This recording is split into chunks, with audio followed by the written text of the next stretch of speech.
Like a trusted turnout jacket you've had for years, Flex 7 outer shell fabric delivers a perfectly broken-in feel on the very first wear. Flexible, comfortable, and powered with the strength of Enforce technology, Flex 7 outer shell fabric is made to move. To learn more, visit tenkatafabrics.com/flex7. Flex 7, powered by Enforce technology, only from Tenkata Protective Fabrics.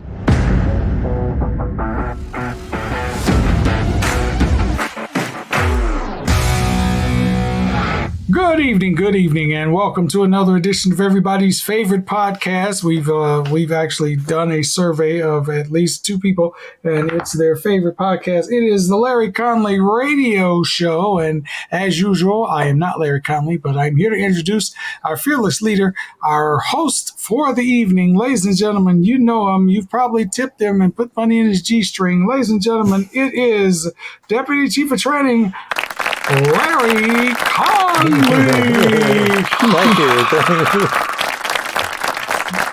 I would say that was just to pay your way through school, but I know you're back in school, so who knows what you're up to. G-string, I'm saying. The crowd back in the day used to say, take it off. Now they say, put it on. So, it's kind of a little different these days. But, and somehow you're making more money to put it back on. I don't know what that's about. But. actually, you got to change. You got to change the place you're going. Exactly. Be a Shady Pines. You got Shady Pines. Miss Mabel coming to the stage, Pudding Pop. Pudding Pop. Oh goodness. Back for another edition, and the comedy gets worse. I did the best I could. She sure did, but we have to do what we got to do. But anyway, welcome back. It's been another 7. Well, it's not exactly 7 because a couple of weeks ago we did FDIC live, so that went pretty good. So that kind of broke up the whole 7-week rotation. And I think the rotation is a little different now based on the schedule that we saw the producer Mark put out. So you're going to get more of this fire talk, leader talk, and corny comedy from the Conley brothers and their mom. So and God help you. Yes, no other show like it on the Fire Engineering Podcast. I can tell you that right now. I've seen them, and nobody else is like this unique brand that we have. However, I know before the last show you saw on the podcast, you probably didn't believe me. You say, yeah, Larry talking about he can land David Rhodes. Yeah, right.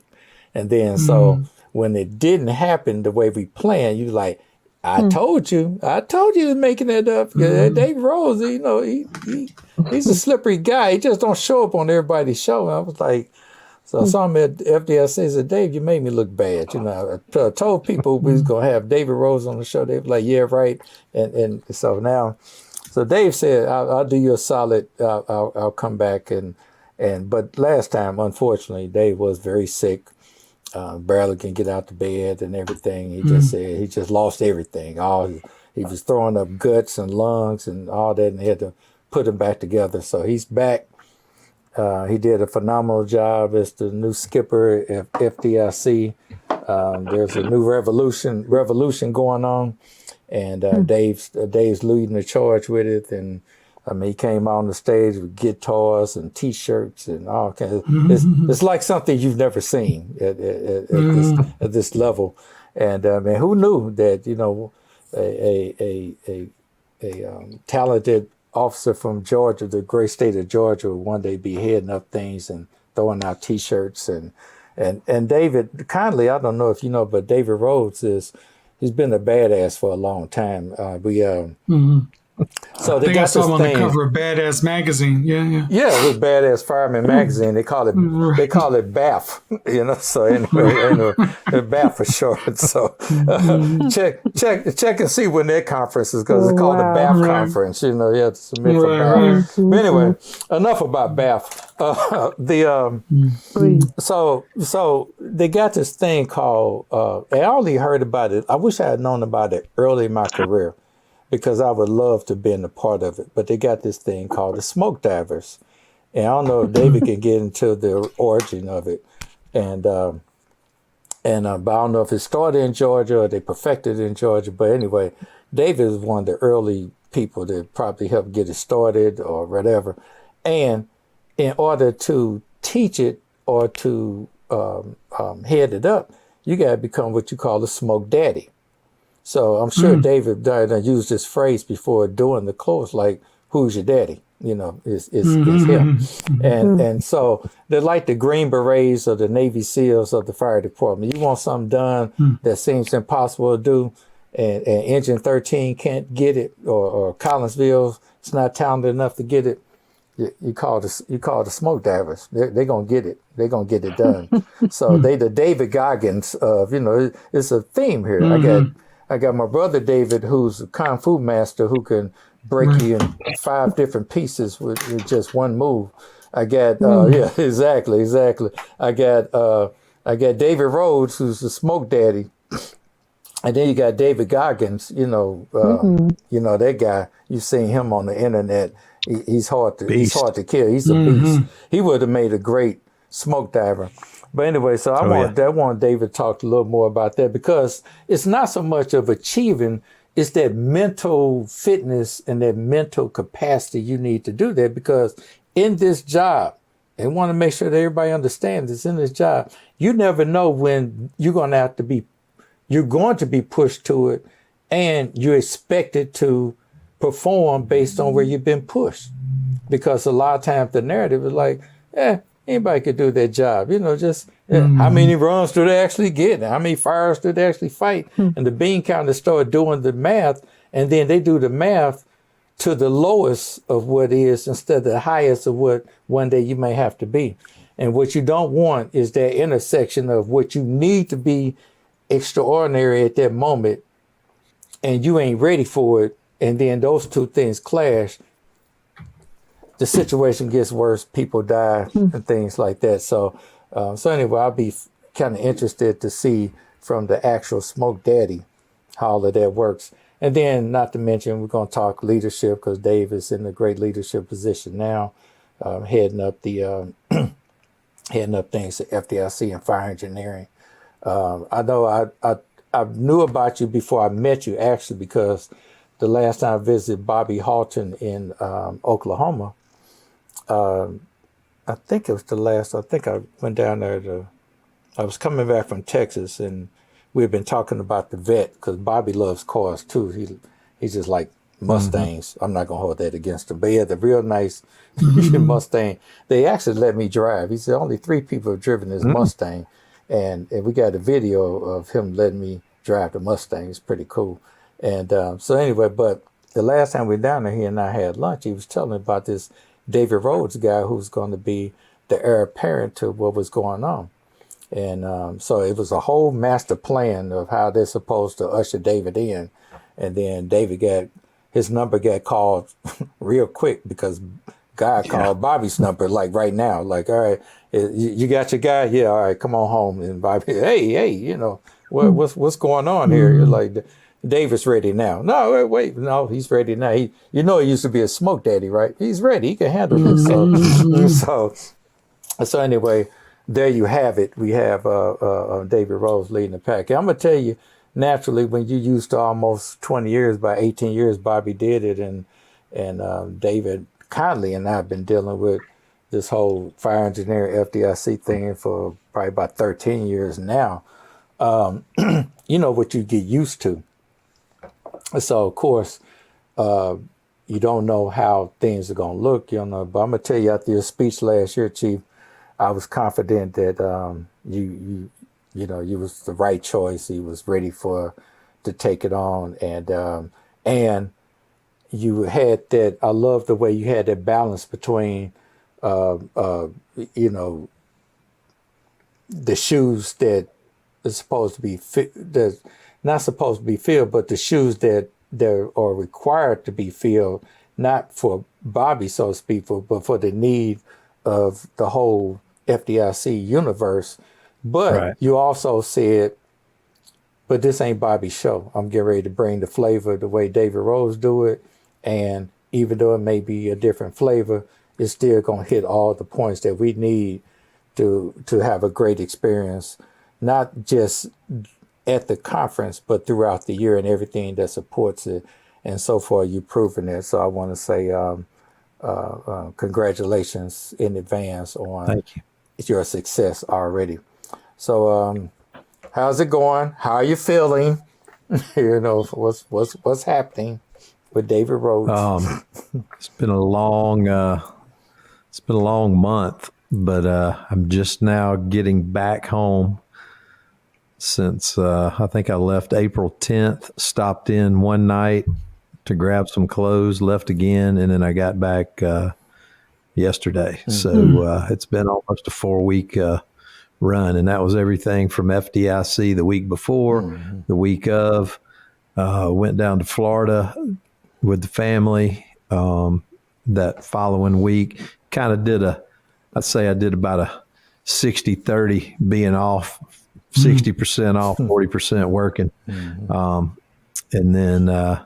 And then came home and went straight to Washington for the Fire Service Institute, and then got back yesterday. So been nonstop, but it's good. The only bad thing was there was, about 1,000 emails waiting for me all the way back to April 10th. Yeah. That, some of them I checked on the phone, but you always miss a couple when you're on the phone, so I had to go back. That's true. And answer those. But I think it was a great show. A lot of good energy, a lot of good feedback. And, last year was a complete, surprise that we were going to be doing what we were doing. And I had a short time to figure out what I was going to do. And obviously we did our best to honor Bobby. And that was kind of the theme of last year, was honoring Bobby and then establishing, a little bit of a message from me as to where we were headed. And so, it was very emotional last year.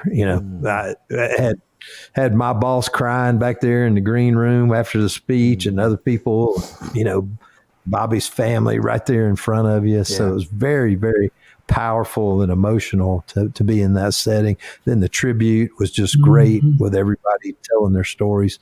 So I knew this year that we really needed to ramp it up and make it fun. We needed to, hey, we all miss Bobby and we always will.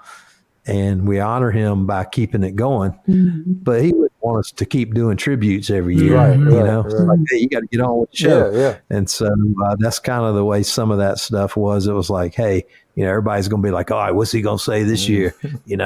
And so I just thought it would kind of lighten the mood up a little bit to come out with the guitar. We had the Beatles Revolution as the theme. Yeah. And it was a little interesting transition there, coming out with Eric being so formal and introducing, but he knew it was coming. I said, man, just have fun with it. I said, play the air guitar with me. It worked out. It worked out really good, and I think I think it kind of set the tone for the rest of the week, and it put that energy in the air. So. Kudos to the production staff there. It's like, I tell them I have a pretty good vision, but I don't know how to make it work. And so they really listen. And when I'm, to be honest, like we were doing rehearsals, and I said, man, it'd be pretty awesome if I came out with the guitar playing that, wouldn't it? And they kind of said that would be awesome. And then the next day they showed up with the guitar. Wow. Yeah. And so, and the same with the cowboy hat. I had not heard Scott's speech on purpose because I wanted him to have his own thing. I let the production folks work it out with him on his timing, and I just kind of, I picked him because I knew he was going to say something good, But when I heard it, I was like, man, it'd be kind of cool if I had a cowboy hat. I'd go out there after his speech. Yeah. Cowboy hat showed up from the production. Yeah. They love it because, they're used to, a lot of them have been in different TV, film, and then now they've migrated into conferences. And you got to admit, most conferences are pretty boring. Yeah, they are. so when you get a chance to add a little flair in there, I think they really, and like them coming out and doing the slingshot, they were like, who do you want to get? I said, let's use the crew. You know, they came up and got the guitar, and it got them engaged, and I think they had a good time. You know, backstage too. So. So it was a lot of fun. You know, the energy from the audience was great, and I think it surprised folks, especially like the T-shirt thing. You know, but it all tied into the message, and I think it was relatable to our audience. And I'll tell you, I got a funny text from somebody yesterday. They said, "Hey, we heard that a firefighter attended FDIC, heard your speech. He went back, in his first ship back, he intentionally violated some standing order, and he got called to the carpet. And his excuse was that he heard the revolution speech and he didn't agree with the policy. So he went back and he thought he was doing the right thing, starting a revolution and not following the policy." And I was like, well, that ain't exactly what I said. No. Don't use me as an excuse for bad behavior. He heard the part he wanted to hear. He didn't hear the whole part. So I thought that was pretty funny. Hopefully he didn't get too much trouble. No, blame me. I'm gonna sue FDIC. But if he did, I guess he's following our footsteps, right. Well, I think I think the direction you're going is a good direction, and of course, time would tell how wise it is. But and the reason I say this is because of a couple of reasons. You know, somebody turns 21 every day to become a firefighter, depending on where you work, maybe even younger than that. You know, doing volunteer, you know, whatever the age is. But you got a new, we talk about the retention and recruitment of firefighters, and that whole generational difference in it. You know, when I came on the job, it was like, well, this is what I'm going to do for the next 30 years. Barring some major change in my life, this is it. I've landed. I know what are you going to be doing 30 years from now? Fighting fires. You know, that's kind of the thought pattern.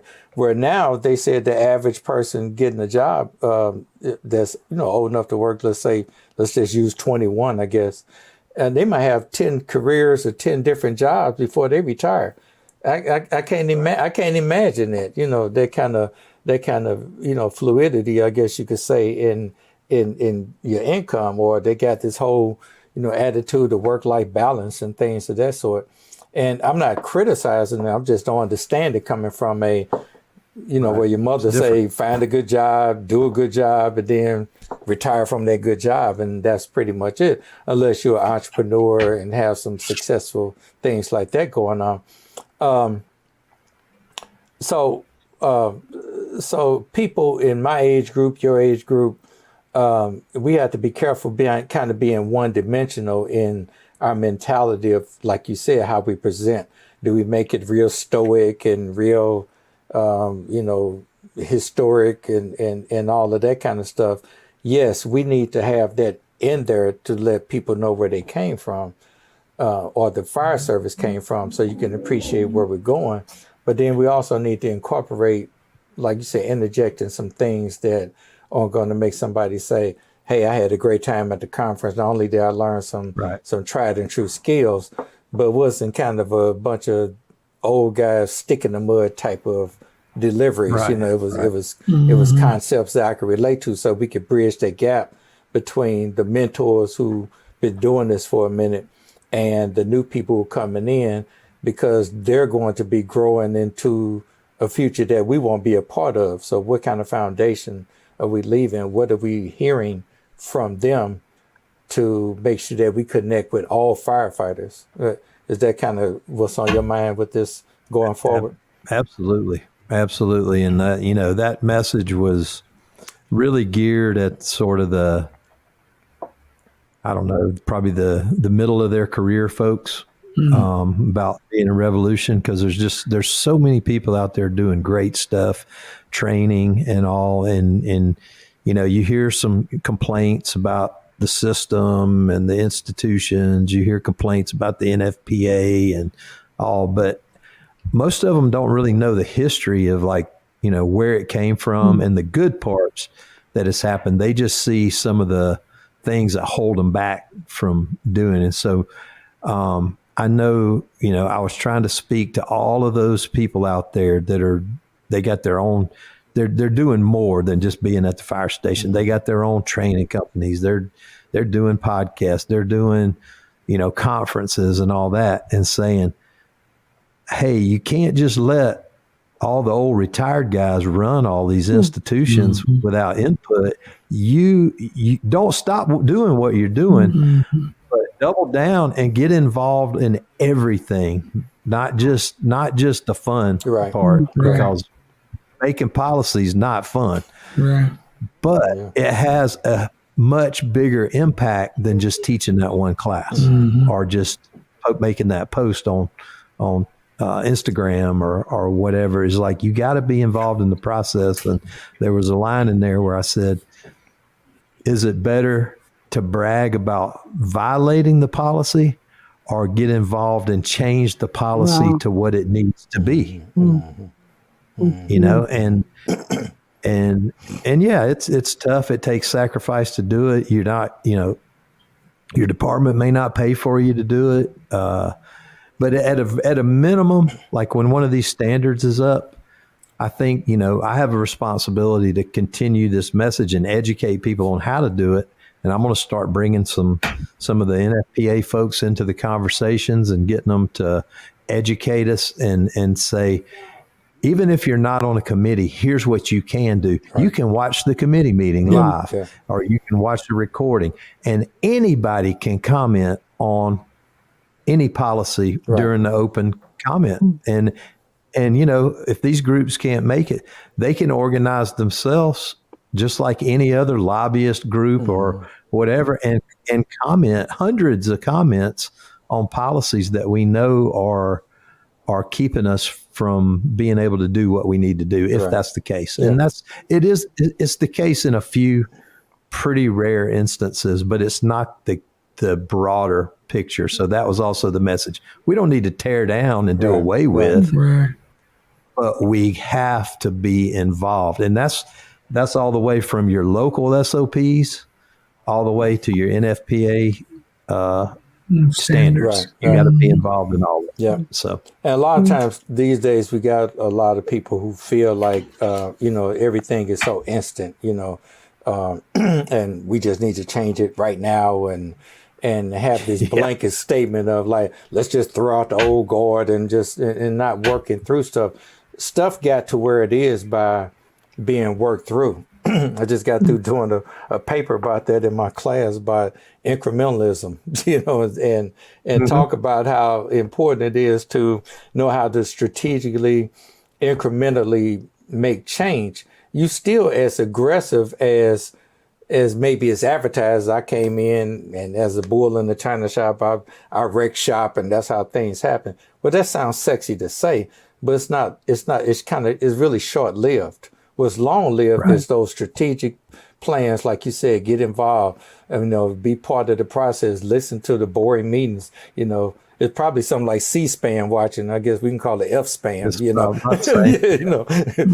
it's at fire stuff, we're going to call it F-SPAN, But my point is that, but these strategic, number one, having a plan, identifying, the goods and bads of things, maybe identifying what's not still relevant or doesn't still hold water today, what can be better going forward, and then what are you going to be part of the change. Revolution ain't always this violent uprising that people like to associate it with. Revolution is a lot of time, it's the quiet behind the scenes stuff that you don't see. Absolutely. That's that the best just happened. Yeah. My mother said this a long time ago, and she lived through the civil rights movement, and I was born during that time. But they talked about how, and Mom, I saw this because a couple of weeks ago, me and Cherie went down to the Civil Rights Museum, and they had a section to where they were training the sit-in people. And when they was training them, they would sit in and role play, pour milk on their head, talk bad to them, spit on them, and all that kind of stuff. Because don't just think they just walked in Woolworths, did the sit in, and then all of a sudden they had this mystical, godly way of being nonviolent. That had to be practiced. So the reason I'm saying this because there are some people say, I'm just not the spit on type person. I'm just not the milkshake guy. I'm gonna whoop somebody's ass if that happens to me. So they sent them over to the letter writing campaign. Right. You feel me? Right. You can't do that. But you write the fiery letter. Right. But you can write letters. You can fundraise. But when the organizers come to town, Miss Lou Bell, she could cook. So we're gonna feed you and all. But they were also part of the revolution, so to speak. If I cooked a meal for everybody, or like you said, you wrote letters, or you did whatever that didn't get recognized because it wasn't on TV, you were still part of the revolution. You just didn't get the sexy airplay like the people who got spit on or dogs on them. So I'm saying that, making that parallel between that, it don't always have to be the live, loud in front of the crowd type of deal. It's the behind the scenes stuff that a lot of times does the most damage, and you still a revolutionary when you do that. Does it make sense? Yep. And sometimes you have to make a show to get the attention if all the behind the scenes stuff hadn't worked. Yeah. That's kind of the way I played it in the union. Was like, you don't want to go to the news first. You want to go to the decision makers first. But if you keep getting blocked, then you go to the news, and then you put some pressure on them, and then maybe it unlocks some doors. So yeah, it's all very, very related to any kind of change that happens. And I think, probably the biggest elephant in the room for the fire service right now is this rescue survey that's, we've spent a couple of decades telling people we got to do a 360 size up. We got to, do step 1, 2, 3, 4. We got to have X number of people on the scene before we can go search. Now we're finding out through data that, like, if we get in there from the first unit arrival and we get people out in 4 minutes after the first unit arrives, which you figure is probably 9-10 minutes into the fire, right? They have a 70+% chance of survival. And so we have to look at that and say, okay, what shifts do we need to make? We're not saying that a 360 is bad and we shouldn't do it, but maybe we have to look at it like incident command. Like, we don't have the full command system when we first get there. It builds upon. So maybe the first unit needs to go for rescue first, and then the second unit do that 360. And it's all situational. So there's no one thing, but we got to be thinking like that maybe all those things don't get done in the same order, and it's a checkbox thing. Is that we have to be able to interpret that scene and have information. And I think, hopefully in the next few years, there'll even be better technology, that can help us, and it's not out of the question.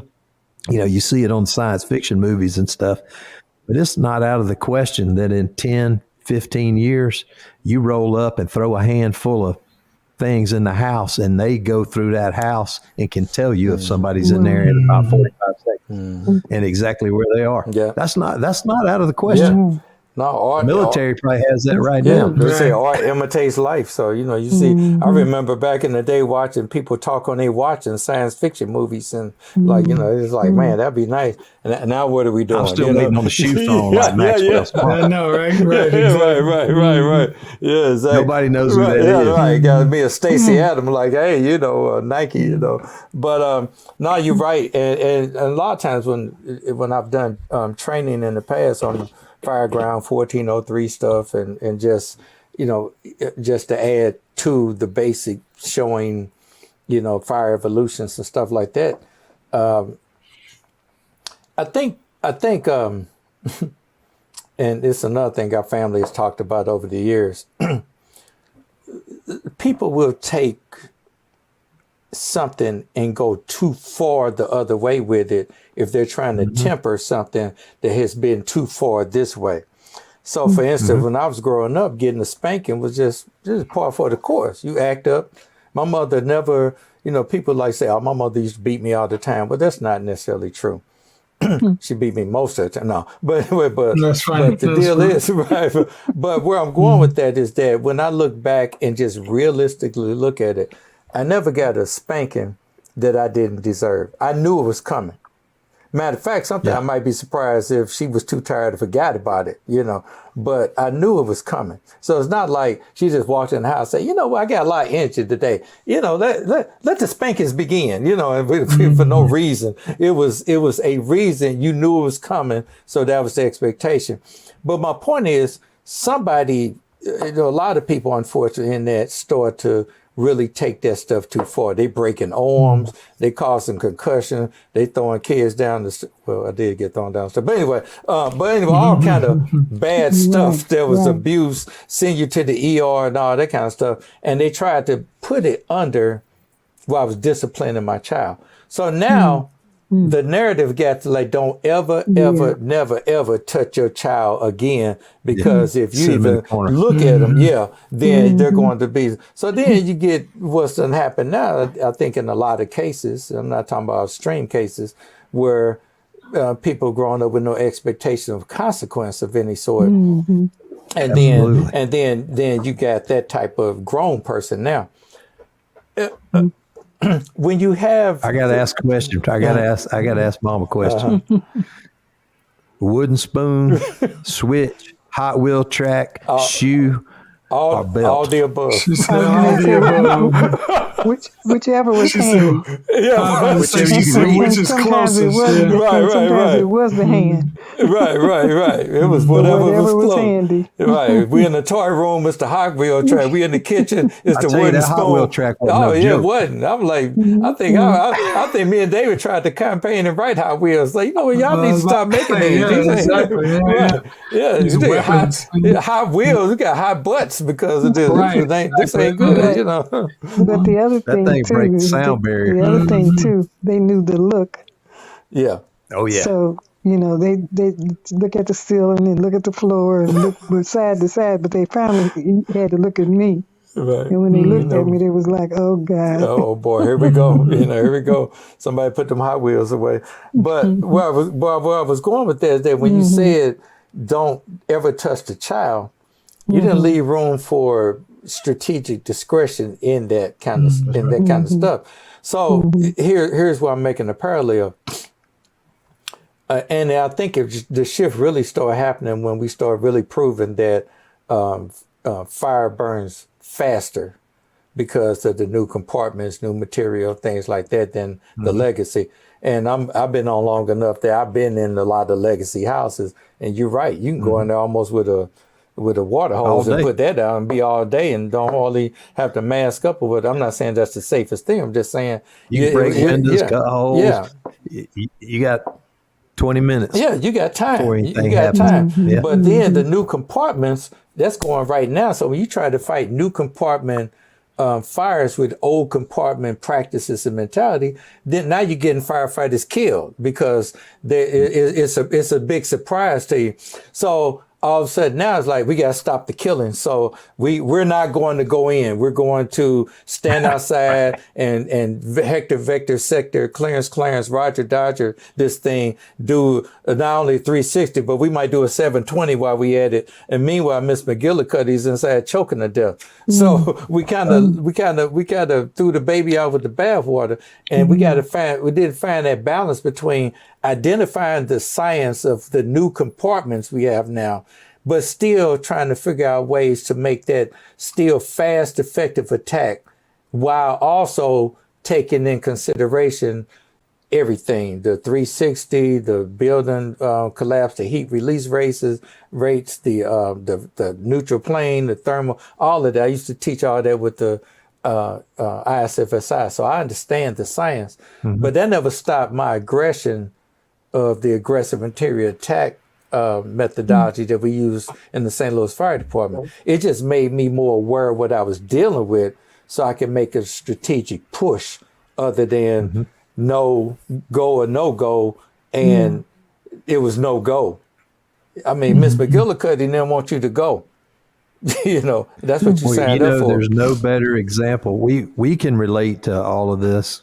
Anybody in the fire service relates to it. They know it. But like, we look at our brothers and sisters in the police department. There's no better example than these shootings, and where the plan was you surround the building and wait until you get everything set up and you get your SWAT team in place and all. And they found out that is not effective. The most effective is for that first officer to get in there and engage Neutralize. the shooter. Right. And most of the time they're either going to run because they're cowards for sneaking in that way anyway. So you're either going to take them out or are they going to be distracted and move and not be able to shoot. And so Scott brought it up in his keynote, and it is so true. And they changed their tactics. Yep. I mean, they made a push, they've changed. And now you see, what was the one not too long ago? Wasn't it in Nashville? Where, the first couple of officers went in and neutralized almost immediately. So it happened in St. Louis too. A couple of years ago, it happened here in St. Louis. The guy was shooting. And so I think we got to follow suit in that. And nobody's saying be reckless. Nobody's saying be, I don't even like to use the word safe or unsafe, because everything we do has risk.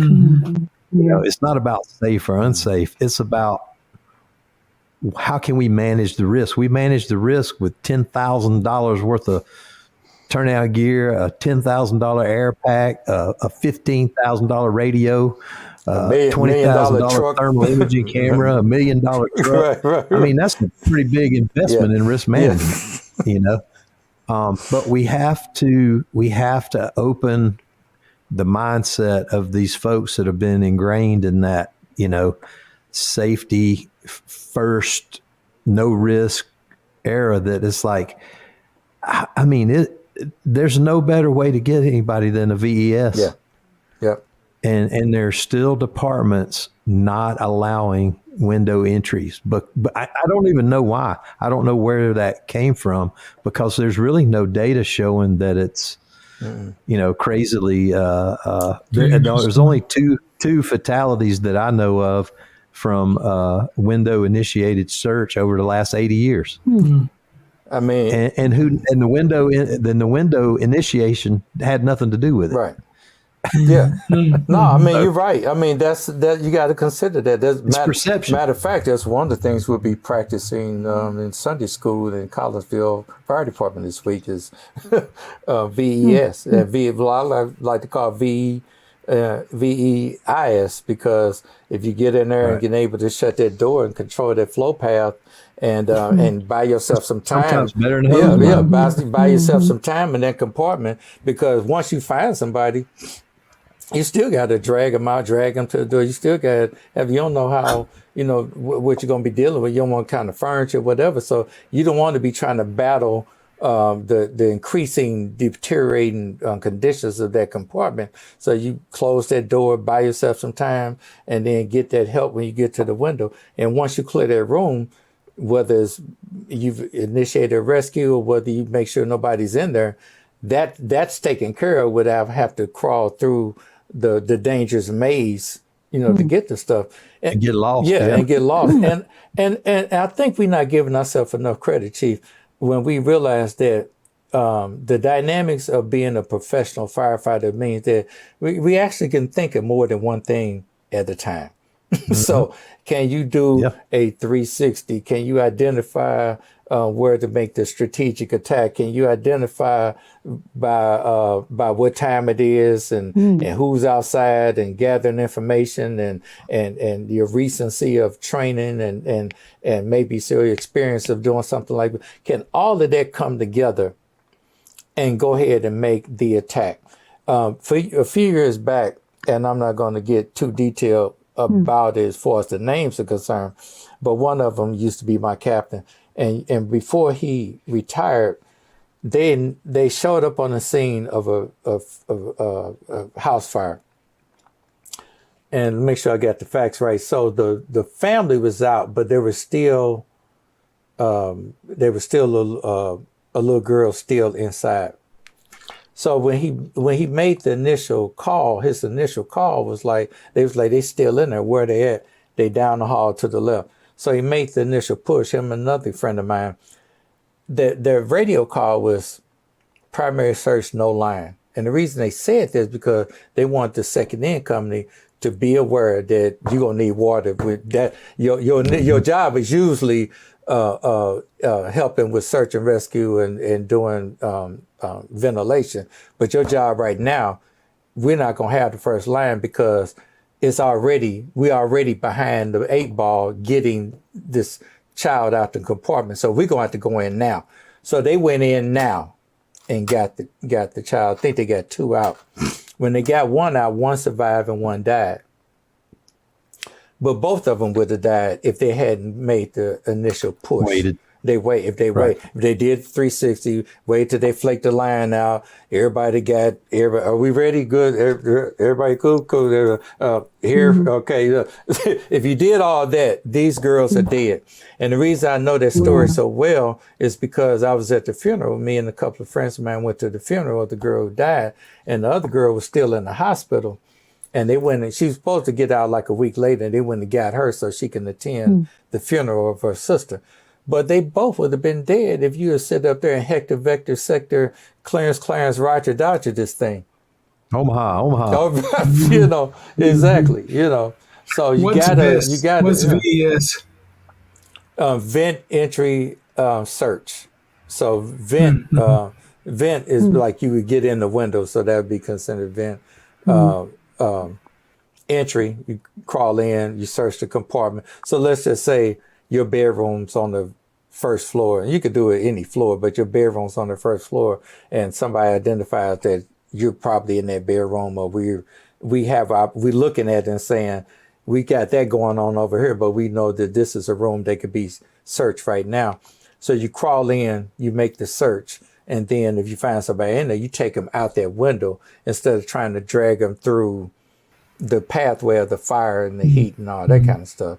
So vent entry. Sort of like targeting the most likely place or the only place where somebody could still be, viable and it's quick and it's quick. You can clear everyone right now.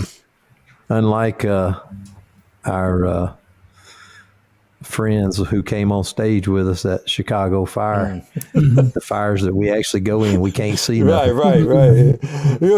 Fire, call out. I'll be like, who is that? They can see each other though. I know. I tease Did chicken. You know the battalion chief?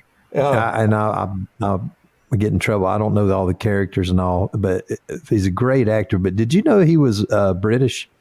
No.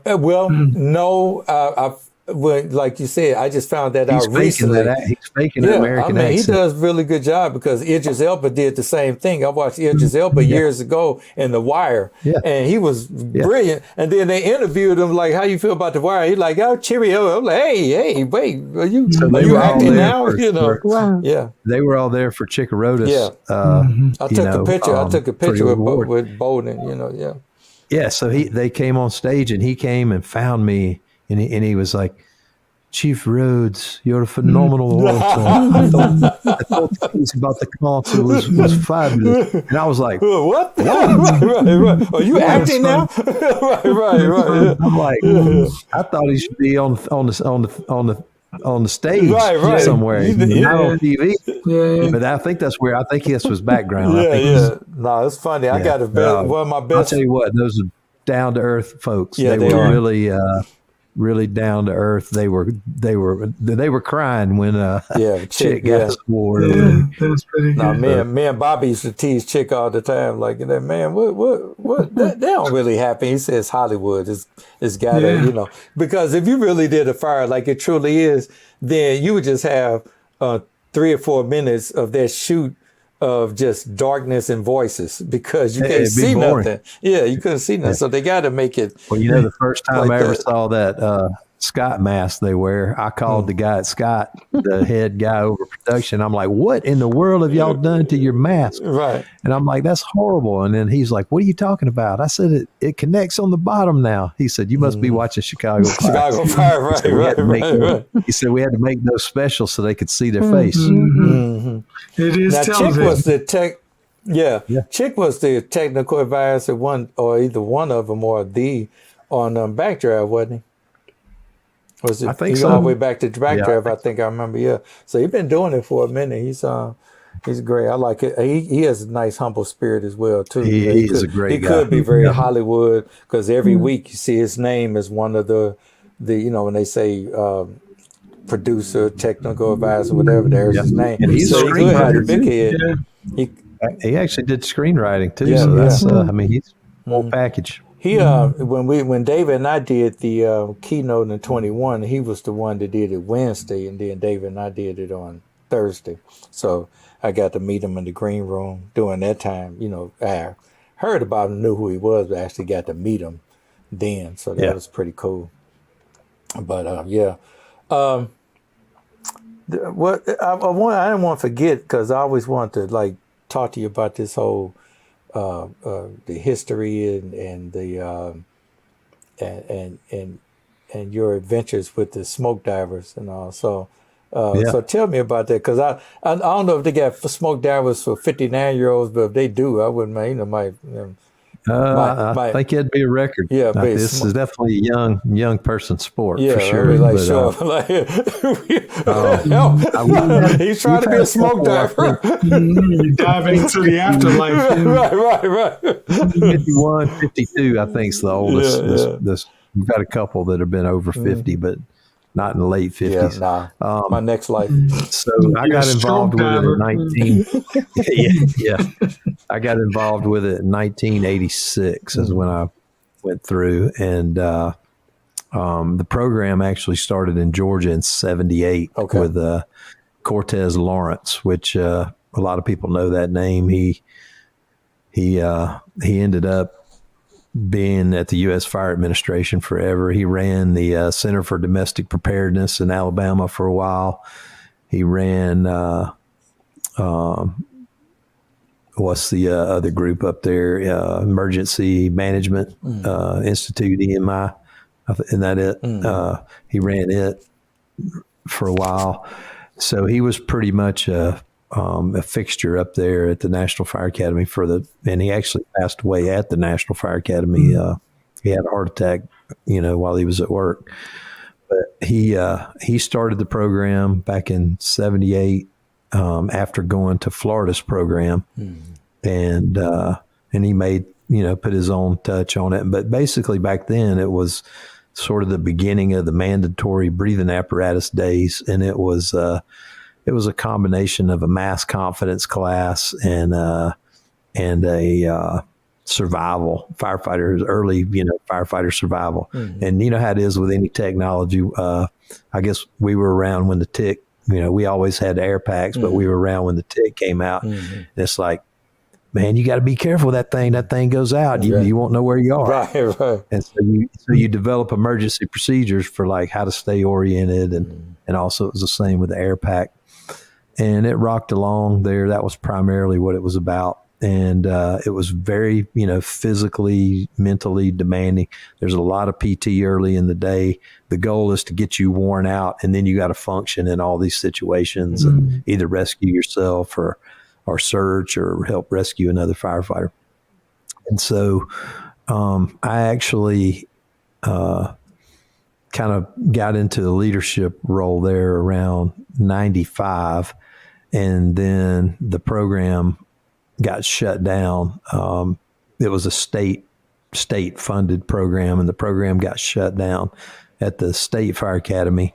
And so it was non-existent for 10 years, and we brought it back in 2005.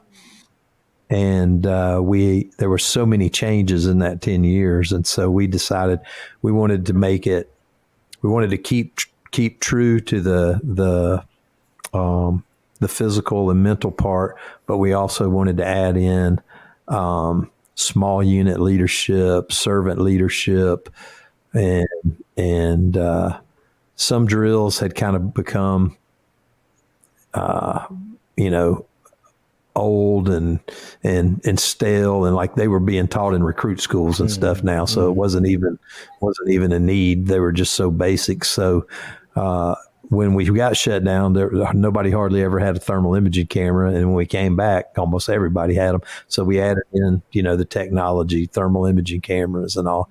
So it's a long, you start out the day with about a good 2.5 hours of PT. You're in your gear. So you do calisthenics, then you do between a 16 and an 18 station obstacle course, all job function related. You're forcing doors, searching, climbing ladders, dragging victims. And then once you're done with that, you get about 10 minutes to change out of your gear into your running gear. And then you go on a 3-mile run in the hills of North Georgia. And then you get back, you get a few minutes to get something to eat and drink. And then you start doing the drills every day. And that's, first couple of days, that not too bad. But once you get on into Tuesday, Wednesday, it starts taking its toll. So it's about a 40 to 50% graduation rate. Sure. And I will say it's changed a lot. So like when I went in 86, there was a lot of great stuff to it. But as we were talking about, like with the discipline and all, it's like, it was nothing for you to be crawling in a maze and somebody to hold you underwater, hit you in the head with a slat, hit you in the butt with a pallet slat or whatever. It was like, it was hard for me. I'm going to make it hard for you. So it kind of got that. It's just a tough man competition. Right. So who can take the most. And it's still physically and mentally is that, but without that part of it. We don't have to touch you. Right. Right. And that's just the way it was. And we didn't think nothing of it. It was just like, but you get your head cracked over, they beating, making noise in the maze, and then they slip a little bit, hit you in the head a couple times, and they get you over. They had a little hose. You'd have to follow this hose, and it took you over to a standpipe connection. They say follow it, and when you get to that standpipe connection, then follow the wall. So you'd follow that hose, and you're worried about getting lost. You get there, and then as soon as you get there, you're making sure you're at the right place. Well, they got like a Y on the thing, and then they'd open the Y up, and it hit you right in the face. When you got your air pack on, just trying to disorient you, and all. So we took all that part out. Now it's like everybody there wants you to succeed, but we kind of coined that saying as like, we don't give anything away, but you can have all you want. And so it's like, it's hard, but nobody is there to make you fail. It is truly you against yourself. Right. And 90% of the people that leave on the first day aren't physically ready for it. They have trained wrong. And these are like elite athlete level folks. But, prime example, we had a guy who was like one of the Iron Men competition guys, and he went out on like Tuesday morning. So Sunday, Monday, and Tuesday morning. So he'd been there two days and part of the PT, and he left. And we do a good exit interview, and he's like, "Well, I don't think this is realistic because I've done this competition and I've done this and I've swam from San Francisco to Alcatraz and back, and I've done this and all." And then I let him say it all. And then I said, "Did you do it with your turnout gear on?" Right. Because and I'm, I'm like, those guys are premier athletes, but they're doing that in shorts and t-shirts, and they get a power bar whenever they want it. They get a drink of water whenever they want it. That. And it's different. And I said, "Dude, you're a beast. And like, I can't do what you do because I haven't trained to do that." And I said, "But you just trained wrong." So we've done a lot better about educating people. We have a pre-course workout that's online that is a good, you're able to score yourself, and you have to send your scores in. And then our people like say, "Hey, this score, and you're not going to make it unless you get the score up right here. And it's honor system with that. But like come Sunday, like if you've been falsifying your numbers, it's going to show up. It's going to show up. It's going to show up. It doesn't matter if your daddy's the fire chief. It don't matter if your daddy's the president. It's like everybody's the same when they come out in line. No, I agree. So it's a gut check, and it's one of those things. Again, let's go back to the discipline. The example. It's like so many people have either not been allowed to fail, or they've been rewarded for failure. Everybody gets a trophy. And so sometimes this is the first time that they haven't made it because they're the superstar in their fire department, or they're, they just got out of the Marines, but they hadn't been keeping up with the training, or they hadn't, trained in gear correctly. They assume since they've had these past experiences that they're going to be good. And it's a gut check. Yeah. So, I always say the people who don't make it the first time and come back, now that really takes guts. They don't make it a second time and they come back. Now they're on a mission. Crazy. And we've had some come back 5 times. Wow. And make it, but they have changed mentally and physically so much over that journey that they get more out of it than the 19-year-old kid who comes and can gut it out just because they got good recovery time and they're in great shape. They don't really know what they did. But, that 35, 40-year-old that comes and struggles and doesn't make it and comes back, then they're learning lessons. And it's helping them. We always say we're really teaching you about how to deal with life through fire drills. Because it's about overcoming adversity.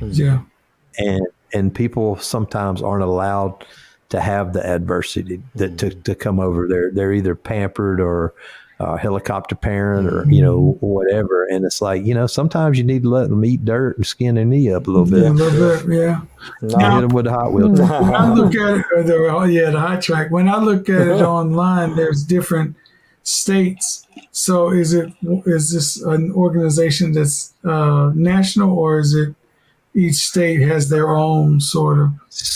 There's about 18 different versions out there, and only 3 are connected. Georgia, Oklahoma, and Indiana are all the same program. And the Indiana and Oklahoma instructors came to our program, and this was like a 6-year process for each of them. They get enough instructors through, and then it's not enough just to pass it. Then you got to come back and learn how to be an instructor. So it's about 6 years worth of work to get you about 30 instructors to be able to do a class of 20. So we have 100 instructors in Georgia, every class, and usually we start with 42 to 44 students. By Tuesday, Wednesday, that's dwindled down to 20 students. Wow. But we still have 100 instructors. Oklahoma and Indiana, they're still building their instructor cadres up, but a lot of the Georgia guys go there. And now this thing's is nationwide. So like there's instructors coming from every state to different programs. Like you might have a California guy, a Washington, an Idaho, a Texas that goes and helps at Oklahoma and comes to Georgia. So and I'm sorry. Here's the kicker. They're all doing it on their own dime. Oh, that's amazing. There's no pay. There's zero pay for anybody really from dedicated. the top to the bottom. That's amazing. You got to want to be there. Everybody, all the instructors, they have to want to. That's what you're talking about, who don't get paid. Yeah, the students have to pay. We have to pay the logistics of the class. And so there's a fee to come to the class, but the instructors don't get paid. And it wasn't until about 6 years ago that we were able to even help with the hotel rooms. Now we've got a pretty good system where the more days you contribute to the program, we give you a little bit of a stipend. And so like, the guys that have been there doing everything for 5-10 years, you know, they might get $400 towards their hotel room, their 7-night stay at one of the beautiful downtown Dalton hotels. Right. So the Smoke Daddy, Shameless plug. yeah, the Smoke Daddy name is because that's for the instructors, or is that a level So of? That's not just David 100%. Rhodes. That's just him, you know. Yeah. So you got to be careful. Depends on what neighborhood you're in is what Smoke Daddy means. Yeah, I was about to say, yeah. In the firefighting world, so Cortez Lawrence was an Army Ranger. He, you know, he actually was a Marine first. Did his Marine time, tried to re-enlist, and for some reason couldn't re-enlist, and ended up going to the Army, and left out as a captain. And he was an infantry captain in Vietnam. And I think that word, we think the origin was in some of the like paratrooper schools. They have a jump daddy, I think is the term that they use. And I think that was adopted from there, because like our smoke diver rocker looks like the Ranger rocker, very similar. And it was originally blue and gold. It's now black and gold. And then the Oklahoma and Indiana, I think they're even using gray and black. But I think that was, you know, that we were just out of the Vietnam era there in the, you know, mid 70s. And so that group of firefighters that like put that together and all, I think a lot of them came from things like, you know, the Army Rangers and also, and that was the deal. It's like, you know, Army Ranger School, I forget how many weeks it is. Obviously, you know, you made the comparison with Navy SEALs, and we never compare ourselves in any shape or form, because this is a 6-day class. But it is the same mentality. Right, the mentality. It's not as long, and obviously, you know, it's not even comparing apples to apples, but it is the same mentality. 100%. It's like And Chief, what you don't know, operator. What you don't know, and he's modest, so he won't tell you, you know, and kudos to you for being the Smoke Daddy, but he's gone through a grueling process of the little known but still very grueling process of being a baby daddy, and so that's a little something he wears on his sleeve. And a lot of people don't survive that either. So tell me about That actually can be harder. Yeah, that's harder, man. I'm telling you. Oh my Tap gosh. out, man. So everybody don't survive. That'd be the best I could. We got baby. We have a convention for that too. You know, Baby Daddy Unite. We got BDU. So anyway, it's definitely more expensive. most definitely. You do pay your own way with that one. Right. Yeah, but Other people's way too. right. But look just like you. right. But that sounds like it has some remnants of the. I wish when I started doing Uncle Larry's Playhouse back in the day, and doing the recruit classes, I was paid for being cruel and unusual punishment and all that, and as we got more and more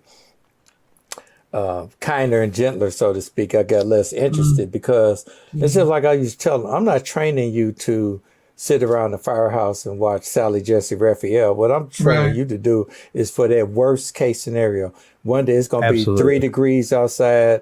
It's going to be a fire rolling, and you got to get this hydrant open, and you're going to have to know how to push past quit. And I don't want you finding that out the first time on the street. Right. You know, so we're going to make it hard for you here, so you have at least some muscle memory that I know how to push past quit.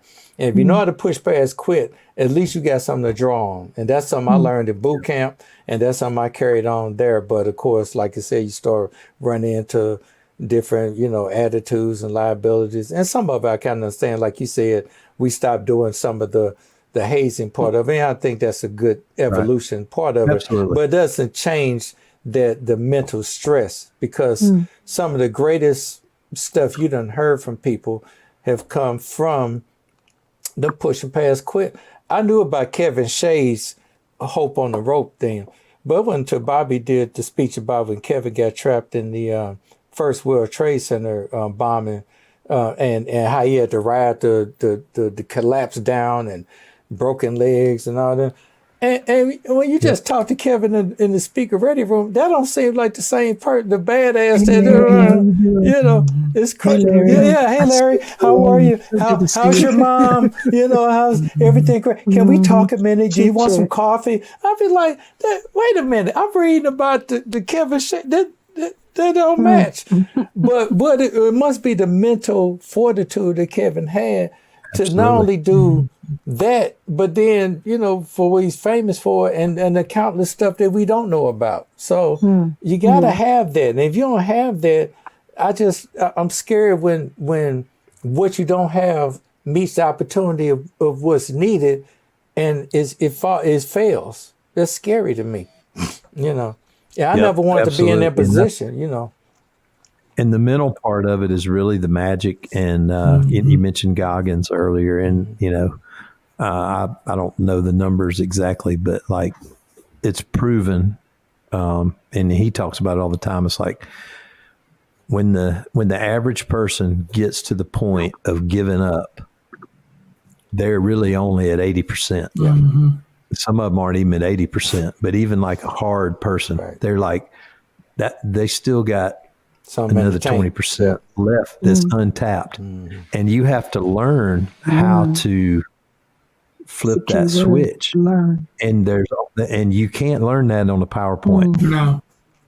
No, you have to be in the field experiencing it, and you have to fail. You have to fail at some things. And then you have to go back and figure out, okay, well, was it because my legs weren't strong enough, or was it because my cardio wasn't good enough, or was it just because I didn't know how to get past that governor? And it's natural. It's part of that fight or flight. And when you get to a certain part, you want to shut down to preserve yourself, not realizing you still have ways to go. And I remember even back in the days when they were hitting us in the head with a pallet, that was one of the things. It was like, you never stop moving.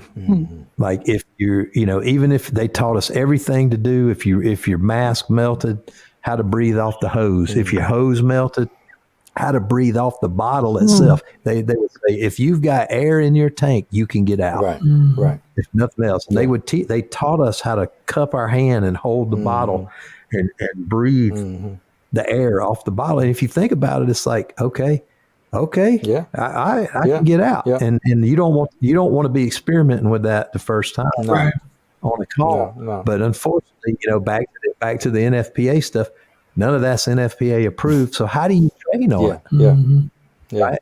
And so we're able to do some of those things and still teach those skills and do it very safely. I mean, we have an excellent track record, but it's dangerous for somebody to do that level of training that doesn't know what they're doing up against, because it is not a tough man contest.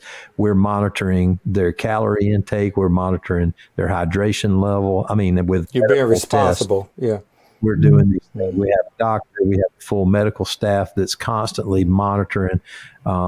We're using the Rad 57 to check CO levels of people who's standing out there in the yard, but then we put in, common sense stuff. It's like, we have our policies, we know what our limits are, our levels, and it's science and art perfectly blended together. And common sense is a bad time. A lot of common. Least common of all senses, But no, I'm glad you said that, because back in the day when, you do similar stuff like that, it was just kind of, maybe what you learned and you just did it with no kind of safety or science in place. You just figured like, okay, it was hard, we're going to make it tough. But I'm glad that we have evolved to not compromising that, but doing it better. And if we do it better, then it's like I said, like we was talking about earlier before, you don't throw the baby out with the bathwater just because this happened. We're going to stop making it hard. We're just going to make it hard better, and if we make it hard better, then we still can be prepared for the unexpected, but be responsible in that training of it. And if I look back when I first started doing recruit classes, I wish I would have had more of that kind of scientific thought pattern and incorporated that. Wasn't there. Yeah, it wasn't there because it was just like, we just going to treat this like boot camp, and that was that. But it is a good thing to match the two, which circles kind of back to what we was talking about and showing up and doing the size up and all of that. Yes, scientifically, you can't beat science and understand that compartments burn different now, but that doesn't stop the aggressiveness that you need to get in and do your job, knowing what you know that's a little different than maybe what your granddad did is fighting fires. This ain't your granddad's fire, but you still need your granddad's aggressiveness and heart and all of that and guts. And what you going to do about that? Because we done rip people's guts out. You don't need we're going to gut them. We don't need this, because we're going to do Roger, Dodger, Victor, Vector, Hector, Sector, Vector stuff.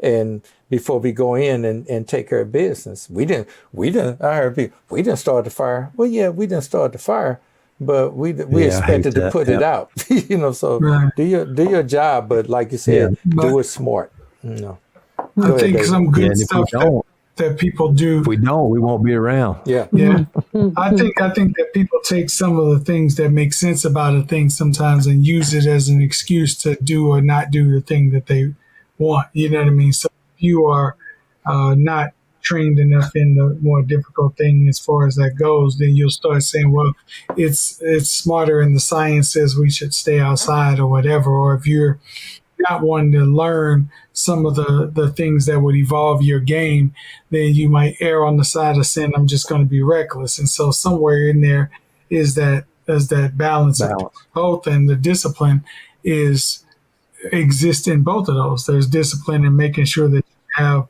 the knowledge, and then that you execute that knowledge in a way that's effective for the people you're trying to make sure you take care of, and what's effective for them is going in and getting them. And so I think when you don't want, when you are trying to shy away from one side or the other, you can use what makes sense on either of those sides to justify you not doing whichever or the other thing is. Yeah, I think where people messed up is that there probably was a proven cases where people were just being reckless under the umbrella of I'm aggressive, or they were being reckless under the umbrella of, I just have to lay down my life or whatever, when it probably was preventable if you use this to be aggressive. And so it got a bad rap. It got a bad name. And when it gets a bad rap and bad name, people want that magic bullet to fix it. And it's no magic bullet. That fighting fire is a dynamic sport that you got to take care of when you show up, take care of business. Like you said, sometimes you got to run the audible. My game plan was this. This is what me and my crew practiced. But when we showed up, this happened. So how do we adjust, and how do we or if we get in trouble, like you said, in Smoke Devil, how do we recover? I used to, and I'm not saying this is the safest thing, but a long time ago when I first started doing it, I used to want when we used to set a room on fire, I kind of wanted them to take in a little smoke, because I didn't want the first time that you had smoke, you panic and then you killed yourself because you panic. You need to know how to say, okay, so your reflex is not to panic. Your reflex is say, okay, what's plan B? Yeah, solve the problem so I can get out alive. And if I'm a bad instructor for trying to make sure that you live, then okay, I guess I just got to, eat that smoke, so to speak. But my point is that that was always the mentality. Let me put you in some of these worst case scenarios as much as I can control. They may never happen to you in your career, but they may. Hopefully they don't. Hopefully they don't. But you're prepared if they do. And I'd rather you err on being prepared than, oh my God, what happened, or you have no idea how to get yourself out of a situation, because we can't predict that. I've been in a few hairy situations. Like, I didn't sign up for this today. I'm glad I made it, but wow, you look back at the building. I was in there, like, wow, kind of deal. So we don't know.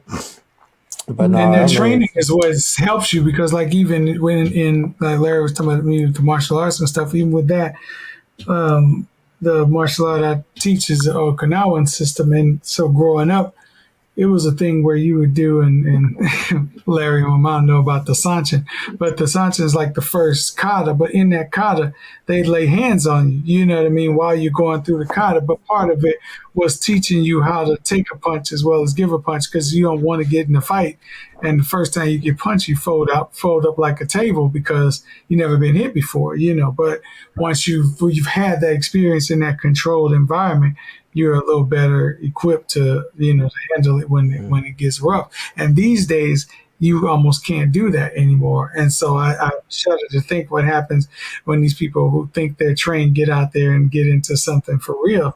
It's like game over, And so what Mike Tyson always said, the law of unintended consequences. Yeah, Mike Tyson said everybody has a plan till they get hit in the face. So you need to probably get punched in the face in training a few times, metaphorically and probably realistically sometimes, so you'll be ready to take it.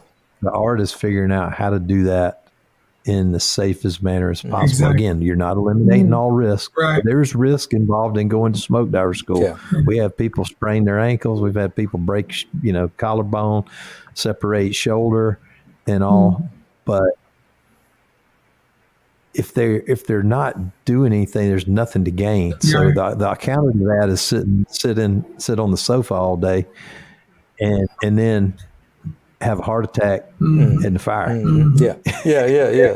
That's not good. And let me say too that like we never have the mentality that like you have to come through our program and make it to be a good firefighter. There are way more good and great firefighters out there that never even had the opportunity to come through our program.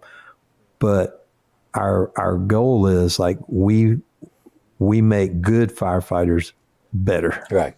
Yeah.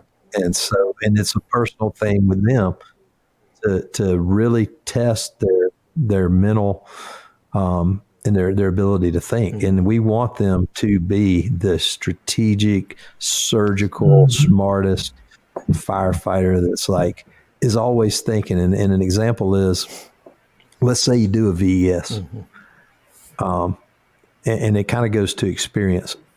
Let's say a less experienced guy does a VES and he loves fire, right? He loves fighting fire. He breaks that window. He goes in, he searches that room. There's nothing in there. And maybe conditions are good. He can extend a little bit or whatever, but he stays in there longer than he needs to because he's done what he went in to do. It's not like he got another assignment.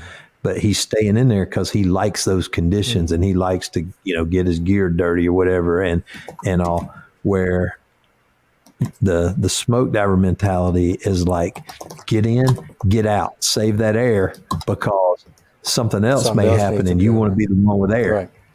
It's not like we're thinking like two steps ahead all the time, and so we're trying to conserve air. We're trying to use as little energy as we can in certain maneuvers so that we're ready when we get to the right thing. It's not that we're slow. It's not that it's back to thinking and strategic. We don't stand in front of the fire. We don't climb in the window with fire over our head and then ask for the hose line. We'll knock it down first. Yeah. And that's smart. Then climb in and then continue. Right. And a lot of, we can hide behind a wall or not hide, but like we can stand behind a wall and stay out of the flow path. And then if you got to cross, you cross. Or if you need to search, you make sure everything's in place. And it's kind of like, all right, let's go. Right. Right. No, definitely. So that's what we're trying to do is create the thinking firefighter. Right. It's not just physical exercise, it's mental exercise as well. Yes, 100%. Yep. Well, man, this is. And then I passed off the smoke daddy duty about a year and a half ago to a much younger fella that's absolutely phenomenal in the role, Jason Casto, and he's doing a great job. And then this past class, I officially passed off the incident command role Brent Hollander, who also helps me at FDIC with the hot training. And so now I am 100%, I'm still there, but I'm 100% spiritual advisor. Okay. The sage. So it's really been good. May's editorial is sort of about this, is like stepping back and sticking around. Yeah. And it's like, it's the perfect position to be in. And I think it's hard for any of us to let things go. I had this conversation with Bobby about that transition and stuff, but it's like at a certain point, like you got to let the system grow. Right. You know, you got to let somebody else move up. Or when you're still doing it and you're too old to move and you can't do it, then there's nobody ready. Yeah. Succession planning. And it's, at its best. And I kind of, in hindsight, I wish I'd have done it a little bit earlier. You know, the timing, it never seems right and nobody ever seems ready. But we did finally pull the trigger on it. I did it. I'm still there, and I'm able to provide a whole nother level of oversight that's never been there before because I know all the ins and outs. Right. But I have no responsibility of the operation anymore. So I can stand back and watch and ask questions and go back. And we're even refining the great stuff that's already happening. We're able to refine that because I can really be at that 50,000 foot view and ask the questions. And it's a good place. It's a good place to be in, you know, and I don't stand out there beside the guy because he's got to make his own way. But, and I, you know, my advice to him was, don't try to be me. Yeah. Like, be the best you. You saw how I did it and you learned from that, but you have to own it and make it your own. Obviously the objectives are still the same, but you know, like we give a lot of motivational talks and we make a lot of like impassioned, you know, conversations with folks in their group or in their huddle. We talk to them at night about what happened. And the thing is, it's like, you can't memorize the speech because there is no speech. It's got to all come from the heart, you know? And so if somebody was trying to go back and watch videotapes, well, what did he say on Tuesday? And then they try to, it just doesn't work. It's fake. So I said, you know, the objectives, so you got to do you, and he's like the perfect person. So I'm super happy. And then, you know, you should get to a point where I used to get satisfaction of seeing the students succeed and all, and I still do, but I get a lot of satisfaction of seeing somebody else carry it on. Because that way, you know, it's like, it's not going to stop. Yeah, no, that's true. Stephen Covey's book.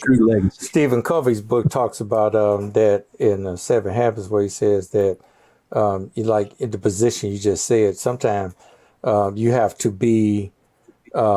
climb to the top of the tree, and when you see the path being made, make sure that somebody can go to the top and say, yeah, we're doing all this work, but are we in the right forest, so to speak? You know, so you don't want to be chopping down trees in the wrong forest. You know, so so that's a great position that you can find yourself in to make sure that when you climb the tree, maybe I've been going this direction and there's a better path, and we're going to elevate it even more, because just based on the conversation we've had now, it's elevated from when you were there to, you know, other people's input. And like you said, you've matched now science along with, you know, still keeping the essence of why you exist in the first place. So that's great. Well, I appreciate that. It gave even more history and more respect on the whole program in the first place. So when I come back in my next life, time I learn how to walk, and be like, smoke divers. Smoke diver. Baby smoke diver. Yeah, we took him first words. First words. Baby, he was in second grade. It was a smoke diver, you know. So no, but no, this has been a great conversation. I want to start wrapping things up because I know that you're a busy person, and I want you to go take those night medications so you won't be down and out again, you know. And that was my last bout. I've been good since then. Good deal. But we really appreciate you coming on. It's good. 100%. Always good to have the skipper on board and to talk about things, the direction of things, your vision.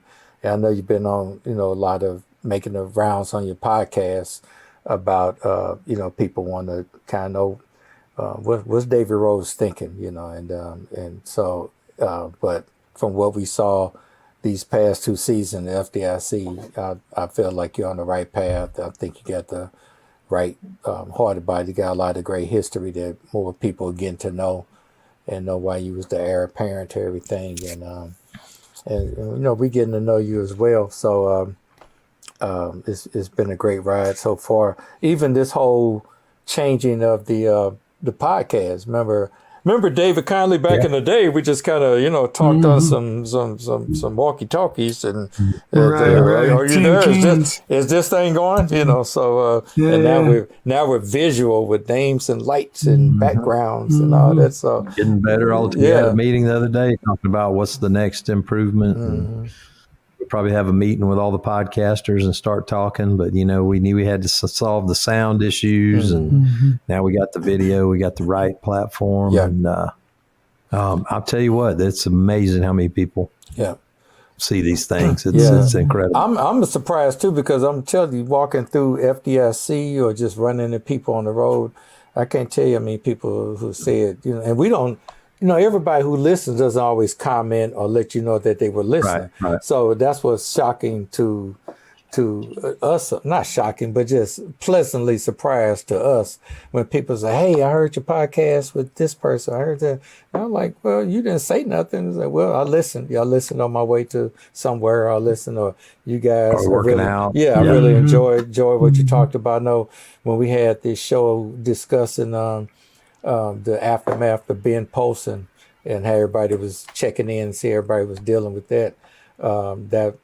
David was with me at FDIC. More than a few people walked up and say, I heard that particular show. That's true. I appreciate it, that kind of deal. So I think we're definitely making a difference and with our voice being out there and doing our because everybody's voice is important.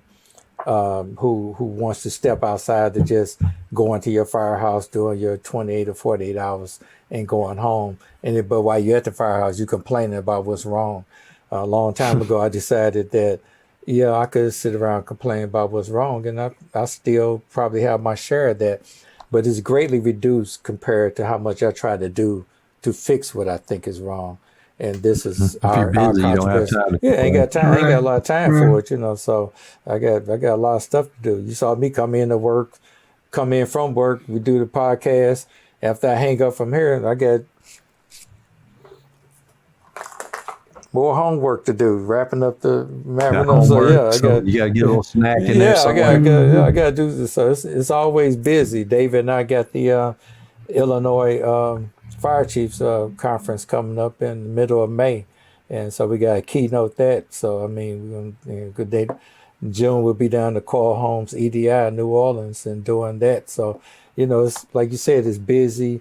Trying to lead the fire service from my standpoint better than we found it, and that's an exciting mission to be on. And so we appreciate you continue to see the value in what we do and giving us the platform to get the word out on our brand of personal leadership. It's a team sport. So everybody it's a great mosaic. It's a great puzzle, and we're glad to be part of the puzzle. So, and I didn't want to end this too without kind of acknowledging this is in the next few days, the St. Louis Fire Department will be mourning that over 20 years ago we lost Derek Martin and Rob Morrison in the fire that they both perished in, and so we'll be remembering that. So keep the St. Louis Fire Department in your prayers. I knew both of them. I knew Derek better than I knew Rob, but they were both great firefighters and rescued one, and but both in there trying to. It's just a comedy of events that led to their untimely deaths, but that's one of those. People always say, never forget. And that's one of those never forget moments. I want to make sure I interject from this. And I know Bobby years ago met Rob Morrison when he came to town and did the assessment centers and stuff like that. So anyway, just keep them and continue to keep their families in your prayer. They're gone but not forgotten. It's weird to see some of the kids now. All the kids are like grown now. It's like weird. They've like little babies at the funerals and stuff, and they've grown, productive adults now. So that's great to see that they're not here, but their legacy still lives on. So just wanted to acknowledge that before I forget. And any parting words, Chief? We could do Chief Rhodes. We could do David Conley, Mommy Lane, and I'll back clean up with that. Yeah. Well, we got Firefighter Nation will be relaunching in June, and we're taking it right now. It's primarily news and about 5 or 6 features a month, articles. It's been since sort of the, what do they call it, the blogging. Since the blogging kind of went away, it's kind of like been searching for its place, and I think we found its place. It's going to be 100% relaunched to a new brand that's going to be dedicated to health, wellness, lifestyle, and leadership. And so, once a year, we have a health and wellness issue of fire engineering.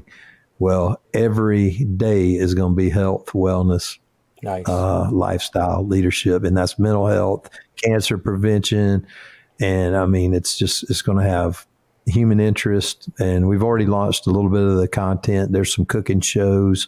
It'll be a combination of fun and we'll leave the tactics over in fire engineering as it always has been, and we'll still address health and wellness here and there, but daily, you're going to see content over there. We've brought on Stephanie White, who's the 5 After Midnight podcaster. She's working part-time as the managing editor, getting that all ready to relaunch. And she's a firefighter in Fairfax and really has a good eye, and she's a great writer. So looking for a lot of great stuff coming with that. And then applications or proposals are open for FDIC 2025. That's for classroom, hot, and workshops. So our new hybrid hot workshop worked out really good. We did 7 of those, and they were like 97% sold out. Our regular hot classes were 99.7% sold out. I think there's only 14 spots left in all of them. So we definitely got the magic going there. A lot of first timers we get every year. So I guess not totally figured out how we're going to do it yet, but I'm working on a plan to expand hot longer than Monday, Tuesday. So you may see some hybrid hot into the week, like Wednesday, Thursday, Friday. And that'll just be more opportunity for you to get that hands-on training. And then we're going to expand the Lucas Oil experience. We had the drill yard this year. Next year, it'll be complete with a tower, separate rescue zones, teaching shed. We'll have TED Talks. We'll have some extrication going on, but it's going to be a lot where you can participate in what's going on. And everybody who got over there really felt that vibe this year. And a lot of it's exhibitor-led education, and some of it's group-led, like Women in Fire, ISFSI. Different groups, had their chance to do, special classes. So it's nonstop. I think I fly to Jersey in about 8 or 9 days, and we're meeting with the group that designs the layout and all, and we're right on it. And then we pick the classes August 1st. So, I'll be there for that in Jersey in August. Is rolling. Yeah, I'll be there for that in August. So. That's right. You're going to be there. Yes, this is going to be your first one, right? Yep. First one I attend physically. Yep. So looking forward to it. So that's what I got going on. And I would like to, whoever your next guest is, I would like for Mama there to bring some of those tools of destruction to demonstrate, like if she still has a spoon, just to show some of the implements of destruction, to show like how you really build fine character in these two here. We wouldn't be here today if it weren't for mom. We didn't know mom likes to spoon and not the way you think she does. Right, sexy Dixon. The wooden spoon. Mom likes to keep us. She likes to keep us on track. The race tracks. Right, about to say the Hot Wheels track. Sometimes she like to switch it up with the switch. So right. You move around too much, it ain't just your butt. It gets all over you. It's like you don't even want to play with the Hot Wheels after you're done. Like, I don't want to play. Go in there and play with your Hot Wheels. No, I don't want to do it. Do I have to get the track out again? Okay. My mom said they had a word for me, like how you be outside, you get the switch and they hold your hand up and then start doing the thing. She said I did the boogaloo. She said I'd try to time. I'd arch and throw my hips out, trying to time that hip thing out, and then I'd be going around in a circle the whole time. No, she called that the boogaloo. You're doing the boogaloo. We didn't call it the boogaloo, but it was the same dance, So same dance, different states. So you ain't got that no more. But we had our share of that, but we knew it was coming. So maybe we can get away with it this time. Like I said, always deserve. Yeah, always deserve. So I ain't one of them. I ain't gonna be on no talk show talking. It happened like it's supposed to happen. I got work ethic today because of that. I even cut my grass the same way my grandmother, because you didn't do it the way my grandmother wanted you was gonna get. So I cut my grass even today. Exactly. So it's all the method leave to the dishes madness. in the sink overnight now. I don't. Well, I don't either. Last night I was about to go to bed. It was 2:30. I was about to go to bed. I walked in the kitchen, cut the light. It was a few dishes. I was like, oh damn! Let me make up the bed too. I wish I could take it in. I'll take the camera in there now. The bed is made. Got to be. The admiral talking about making bed. I'm like, this ain't nothing new, player. I don't know where you grew up, but make the bed. That was part. And here's what I found out about making the bed. Your bedroom could be just everything in this place. But if that bed ain't made, it makes the bedroom look bad. But you can have clothes and stuff on the chair and stuff on the dresser. But if the bed is made, for some reason, the bedroom don't seem to look bad. So make your bed, it's biggest something thing in there. Yeah. It gets the tracks your Yeah, eyeball. it's crazy. David Conley, what you got to say? There was a word growing up that we used to have when we talk about those whoopings that just kind of came to mind. Is one word, I ain't doing no more. That was like one word we used to say over and over again. It's like a mantra. I ain't doing no more. I ain't doing no more. Anyway, but no, we might have to translate for our brothers up there, like What's that? I ain't gonna do it. No more. Right. Yeah. In one word. Right. Yeah. But anyway, no, this is great. It was great to finally get you on, Chief, and learn a lot. Just I'm happy with how inspirational things were at FDIC and how they're continuing on that track, and can clearly see that you have, a big vision for it. So I'm excited to see that get realized. And it was very, very interesting to, learn about smoke divers and things like that. And so it's another great show. Appreciate you coming on. Thanks a lot. So we got to get you out this summer. Yeah, man. Yeah. Coming to the Rhodes house for the barbecue. Absolutely. I'm coming down. I got my that's my smoke daddy right there. It's when I was smoking some brisket sitting on me. Right. And then looking at the sandwich like, who's your daddy? So right. I got a Komodo Joe and a green egg. Oh my God. Yeah, you ready to go. Well, let me know, because last time I was in Georgia, David. Come on in. Remember, that's when my Corvette won best in show of the whole show. So I got some great recent memories. So let me know and I'll come on down. Absolutely. Fire up the vet and come down. So 100%. Mama, what you got to say? This was good as usual.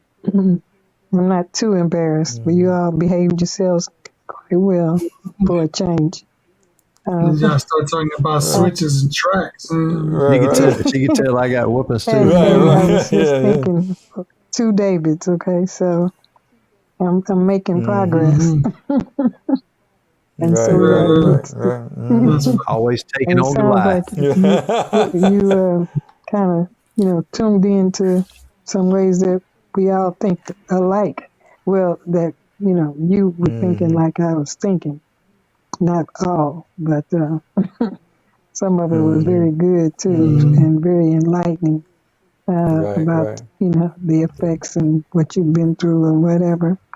But I did enjoy it. Had a little time when you were talking about like your transition that you made into the position that you're in. And that was, I found that interesting. Transition is can be difficult, and but when you are dedicated and what you're doing, and it's necessary, you did a good job, doing a good job. So thank you for coming Thank you. on. You must Yep. come back, especially if you compliment Absolutely. me I will have you anymore. back. And just Right. just saying. You That's did your ticket good. back on the show. Okay? Yeah, flattery gets you No, everywhere. seriously, it was So, a good. but It was good right. talking about the things that you stressed, and they were very. I like when things can tie in. This is what I do naturally, or this is what I've learned to do, and I can apply it to home life, work life, whatever. It's all Absolutely. applicable. Mm-hmm. And Yep. you all, David and Chris, you did pretty good too. No, thank you, Thank Mom. you. We appreciate That's it. rare. Yeah. One day Right. when I come up there, and see y'all, I still got to tell y'all my Reverend Joseph B. Lowry story. Mhm. Okay. Oh, yeah, Yeah. absolutely. Yeah. Most Absolutely. definitely. Yeah.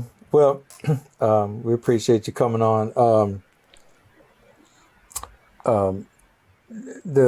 Our discipline of what I know to be true to be a good firefighter and just to be a good person in life didn't start when I came on the fire department. It definitely started with mom's raising for the most part, and the village that we had on our street growing up, with my grandmother downstairs, my mother upstairs, Miss Johnny, Miss Holton, Miss Margaret, Rose. and all Miss Rose, everybody up and down the street.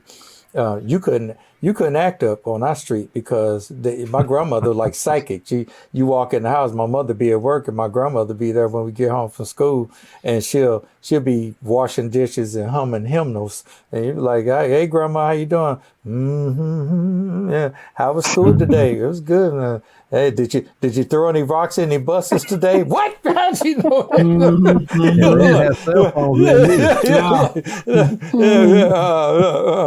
No. And then she That was true neighborhood watch. There you go. Exactly. So my Nailed it. point is that that's a lot what we lacking today. Yes. But that village of raising us. By the time we transition to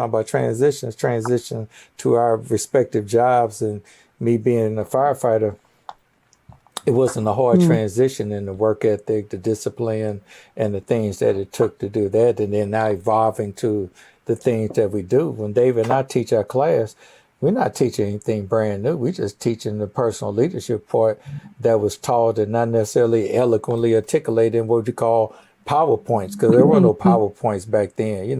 We got the power of the point when she pulled out the strap, That's right. So that was but my point, that was PowerPoint growing up, and slide number 2, so Right. Across the room. but That's the original hands-on training. Right, absolutely. I know that's right. you're talking about high class, hot ass back in the day.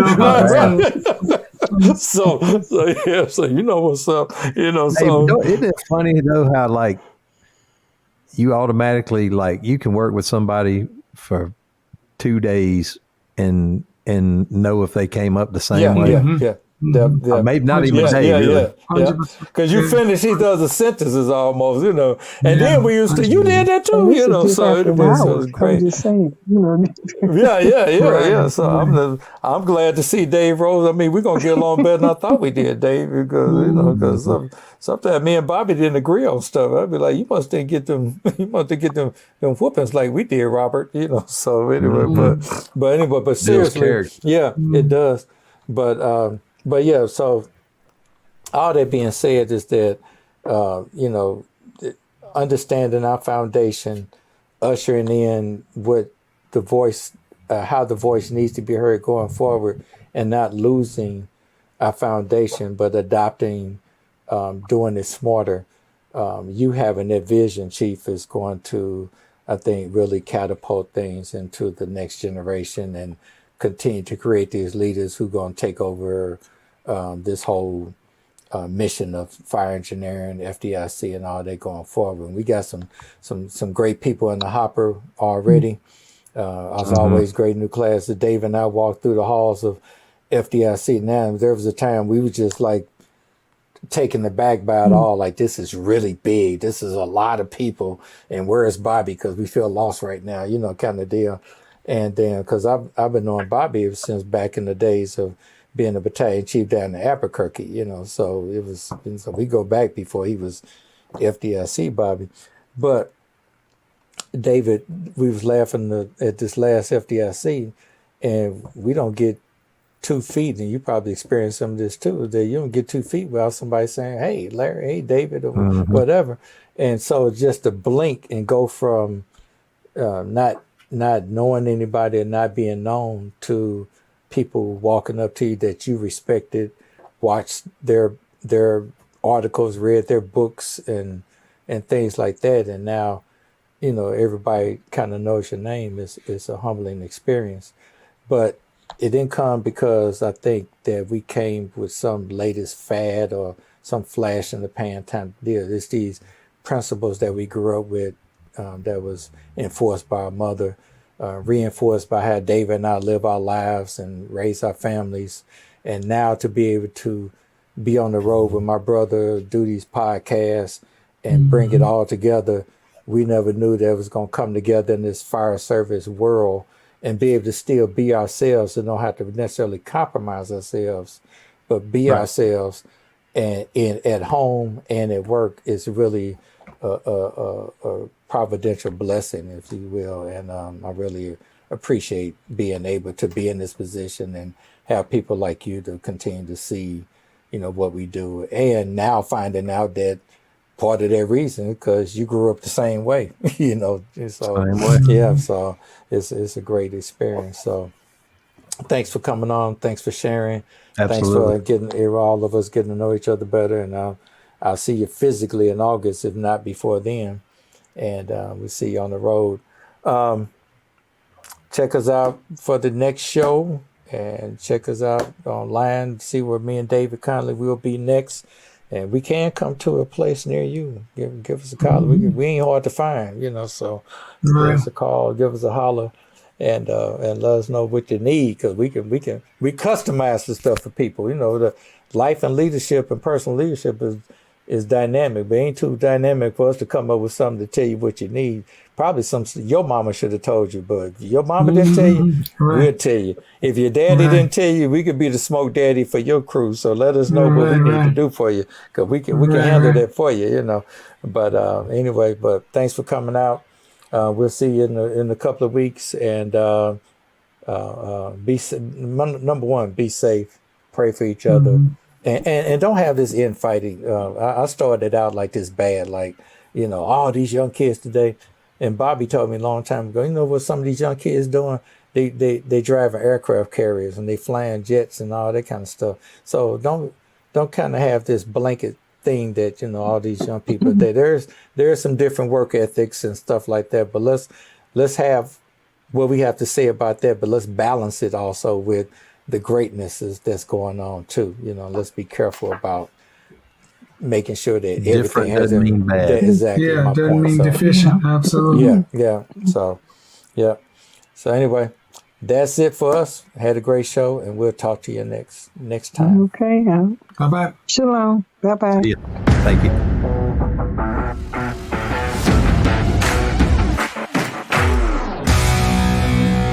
Like a trusted turnout jacket you've had for years, Flex 7 outer shell fabric delivers a perfectly broken-in feel on the very first wear.